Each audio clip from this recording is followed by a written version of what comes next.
Assalamualaikum warahmatullahi wabarakatuh. Selamat malam kepada Ibu Dr. Silva Nasyah SSI MSI. Mohon izin Ibu, perkenalkan saya Gita Samudra Farzi dari kelas MJ705 dengan NIM 250 2010 2598. Mohon izin membuat video mini pada soal nomor 6 tentang simulasi negosiasi global. Di sini saya belum berkomunikasi dengan teman-teman Ibu, sehingga saya di sini memainkan 3 peran nih. Saya sebagai analisis keuangan, sebagai regulator, dan juga sebagai manajer resiko. Baik Ibu, mohon izin saya mulai videonya, dimana diawali dengan regulator pemerintah. Terima kasih atas kehadiran tim IMF dan para ahli keuangan. Negara kami sedang mengalami krisis mata uang.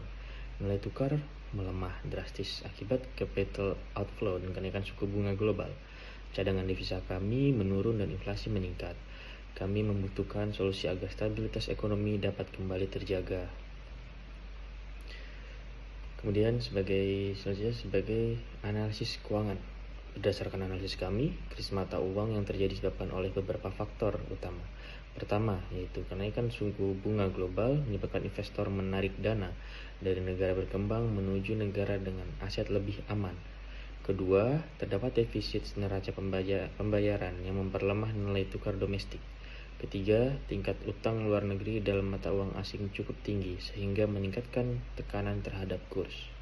Jika kondisi ini terus berlangsung, maka terjadi inflasi impor, penurunan daya beli masyarakat, serta penurunan kepercayaan investor asing. Kemudian pendapat dari manajer risiko, dari sisi manajemen risiko, krisis ini meningkatkan beberapa risiko utama, yaitu risiko nilai tukar, risiko likuiditas, dan risiko sovereign default. Ketika mata uang melemah, kewajiban utang luar negeri meningkat. Selain itu, sektor perbankan domestik juga berpotensi mengalami tekanan likuiditas. Kemudian dengan negosiasi dengan IMF. Sebagai regulator pemerintah, kami berharap IMF dapat memberikan bantuan pendanaan untuk menstabilkan ekonomi kami. Namun, kami juga berharap kebijakan yang diberikan tidak terlalu membebani masyarakat. Sebagai analis keuangan, IMF biasanya memberikan bantuan melalui program stabilisasi ekonomi dengan beberapa persyaratan, seperti reformasi fiskal, pengendalian inflasi, dan penguatan sistem perbankan. Program ini bertujuan meningkatkan kepercayaan pasar dan menstabilkan nilai tukar. Dari sisi manajer risiko, namun perlu dipertimbangkan bahwa kebijakan pengetatan fiskal dapat menurunkan pertumbuhan ekonomi dalam jangka pendek. Oleh karena itu, diperlukan strategi mitigasi agar reformasi tetap menjaga stabilitas sosial.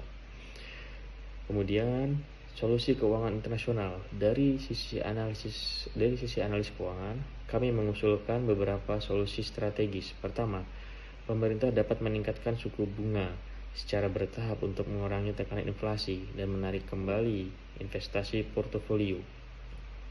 Kedua, pemerintah perlu meningkatkan cadangan devisa melalui kerjasama internasional dan diversifikasi ekspor.